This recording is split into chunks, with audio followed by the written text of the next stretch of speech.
Okay, so hi everyone. For this tutorial, ituturo ko naman, actually hindi ako ganun kagaling ha. Disclaimer to. Hindi ako ganun kagaling mag-explain. For reference only, yung parang may makita lang kayo kung paano ginagawa at maka-earn ng points. At the same time, Tagalog ang explanation. Okay? So, sa mga wala pang XP sa Sita Hub, pwede kayong bumili para magawa tong task. Bumili ng Sita sa OKX Exchange. So, sa mga wala pang OKX Exchange, pwede kayong mag-sign up doon, create your account, and get verified.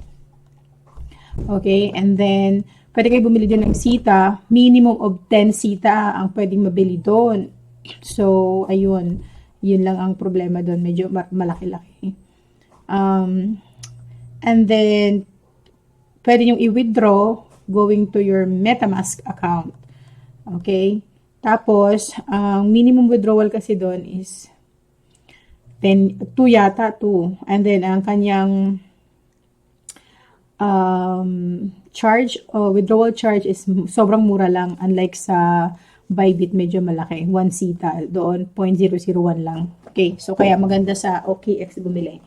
Yun nga lang, ang minimum niya is 10. So, yun. And then, from there, kailangan kasi may Sita token tayo para magawa nito ng XP.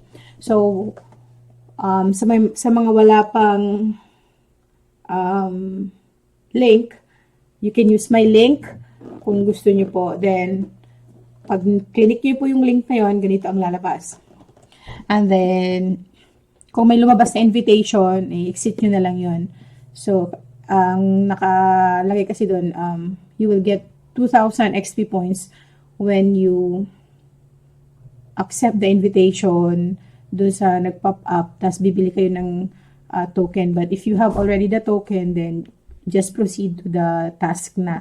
So, what you're going to do is just connect your wallet. So, I always use MetaMask. Kasi ito na yung nagamayan ko.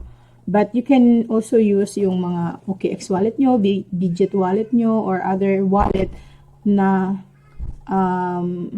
pwede dito. Okay?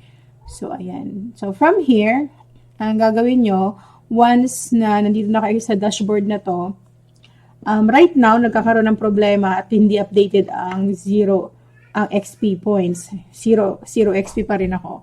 But, nakagawa na ako ng task the last day. Ewan ko ba't ganyan. Pero, sabi niya nga is, nakalagay dito, we are experiencing a high volume of traffic. Some of our functionality may be restricted. So, yun. And then, okay. So, from here, pag naka-enroll na kayo, automatic, makaka-receive kayo ng 1,000 yan. Kasi ibig sabihin, nagawa nyo yung isang task dito. Okay? So, now, ang gagawin natin, dito sa side na to, kung mapapansin nyo, itong side na to, sa gilid. Ito, sa pinakagilid dyan. Sabi nito, earn XP tokens. Ito yung mga task. Dito sa baba. And then, transactions. Makikita nyo dyan ng mga transactions nyo. If ever nakagawa na kayo ng transactions. So, medyo mabagal kasi nga, they're experiencing a high volume of traffic. So, pool, stake, send, governance, trade, claim. Itong claim na to is para to dun sa mga sumali sa testnet ng Sita Chain. Okay? And then, ecosystem, support, and community. So, let's go back to it. Earn XP. Okay? So, what I do is this. Para magawa ko tong mga task na to. So, kaya ako nagkaroon ng excuse me. So, kung makikita nyo, may nakalagay na sa akin dito, claim XP, claim XP, claim XP, claim. Kasi nagawa ko na tong task na to. Okay? So, everyday pala, gagawin nyo tong task na to. So, itong enroll in Sita XP, nagawa ko na to, but at na-claim ko na din. Since medyo may problema ang server nila, kaya walang, nakalagay dyan na claim or dapat sana hide. Kasi nga, nagawa ko na yan. So, ang ginawa ko naman, itong send theta and theta chain, nagawa ko to through sa ecosystem nila. Then, itong receive theta chain, theta and theta chain, sa ecosystem din yan. Receive BTC and theta chain, sa ecosystem din nila yan. Receive ETH and theta chain, sa ecosystem. So, ituturo ko kung paano ko to nagawa. But before that, kung halimbawa nagawa nyo na yan at nagkaroon na kayo ng ganito, ang gagawin nyo lang is click nyo lang tong claim. So, automatic, itong lahat na to, yan, sama-sama na yan. Tapos claim XP din sa inyo lang. Okay, so make sure meron kayong mga at least 1 to, ano ba, ako kasi mas gusto ko 10 theta, kasi yun ang nakuha ko kanina sa OKX. So, 10 theta actually 11 theta ang ilagay ko sa MetaMask ko. So, medyo may pondo, di ba? So, once na-claim yun na yan, ang mangyayari, hindi siya nag-reflect dito. Normally, dapat mag-reflect yung XP points nyo dito. Walang nangyari. So, but anyway, it's okay.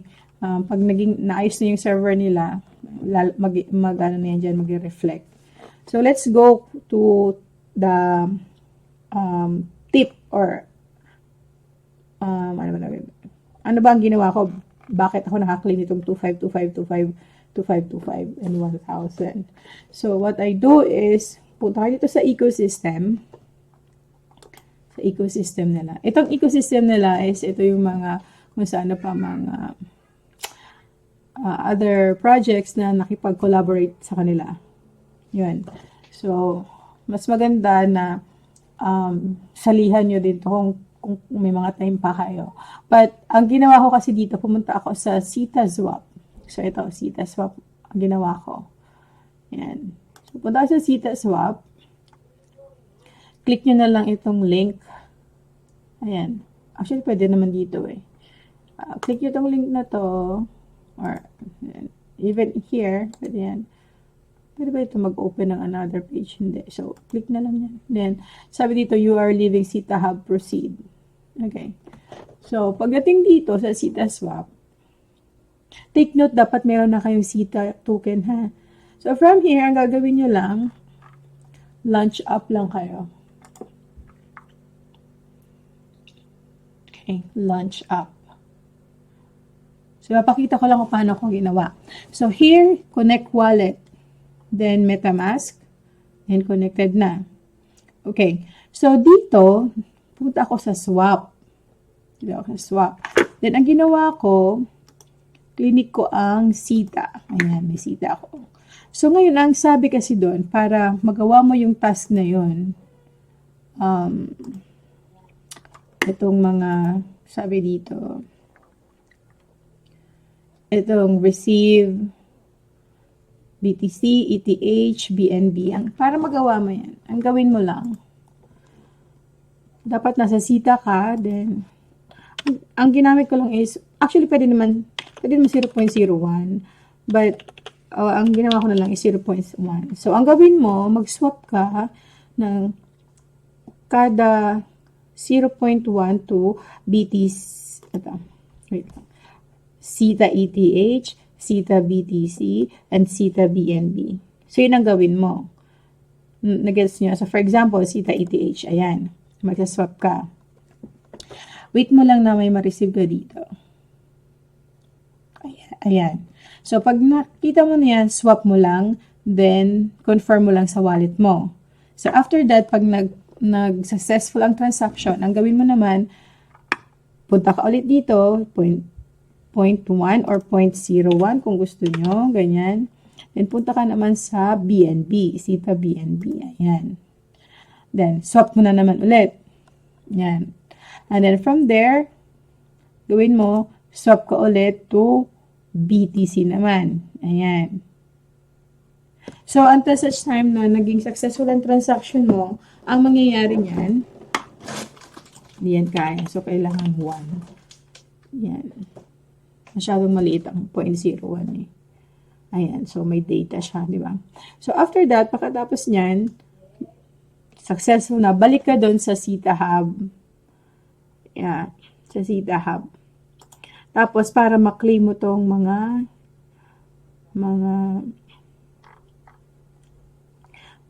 itong mga, ano mo, XP mo. Yan. So, yun lang. Ganun lang ang gagawin natin. Ito nagawa na to pero since everyday claiming nga to. So, everyday task. Everyday task to is sa Sita. So, gawin nyo lang everyday kung may time kayo. Then, after that, ang gawin nyo, punta naman kayo sa LPA ni Core Pool. So, ibig sabihin, i-deposit tayo ng pools here. So, medyo mabagal ang ano nila. Hindi talaga papakita. Hindi nag-reflect. Hindi ko alam bakit ganon. So, okay. So, everyday, ganun ang gagawin nyo, diba? Pwede nyo rin gawin, baliktarin nyo naman. Pwedeng BTC, maximum, tapos punta kayo sa Sita again. So, swap nyo lang ulit. So, at least kahit paano nagkaroon kayo ng transaction. So, everyday, ganun ang gawin nyo. Pag swin up nyo yan. Ang liit.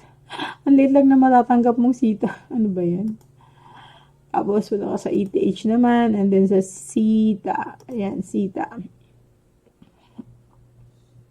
Nabawasan na, diba? Nag-swap tayo ng 0.1.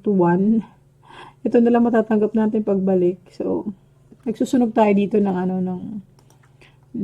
what's this? Ng token. Ang mahal kasi ng ETH saka BTC. So, ayun. Ganun lang. And then, sa pools naman, yan, liquidity pools din. Mas mabagal Paano ko ba makapakita sa inyo to? Hindi siya nagpapakita. Ayun, network error. Wala kasi dinumog talaga. Dinumog talaga ang Sita ngayon. So, ganun ang gawin nyo, okay? So, ang galing, Ang ganda. How to earn. Grabe, ang ganda ng NFT rewards nila sa airdrop. So, ayun, sabi niya, swap. Earn 5 points for every $100 you swap. Swap a minimum of $100 to earn points. Grabe, $100 kailangan. Then, add liquidity. You get 10 points for every 1,000 LP added.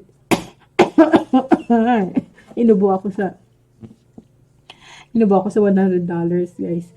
Launch boost as per scale. Then, refer friends. Earn 15 points for each referral. Get 5 points per $1,000 referral bridges. Oh, man. So, sana maka-refer ka ng mga mahihilig sa dito sa sa XP din, hindi nagre-reflect din. Gawa nung,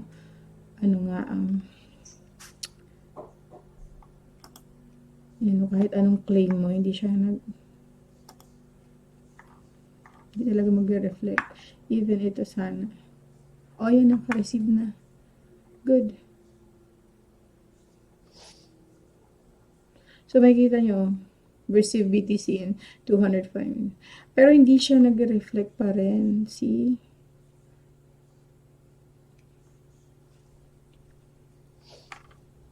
Yan. Lumabas na ang XP. Ganito ang nangyayari pag nagawa nyo yung task. Okay? So, lalabas yung XP nyo. So, claim lang kayo ng claim. Ito mga nagawa ko na kasi to.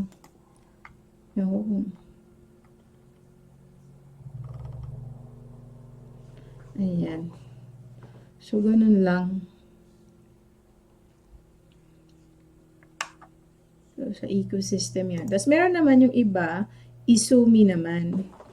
Where is the Izumi here?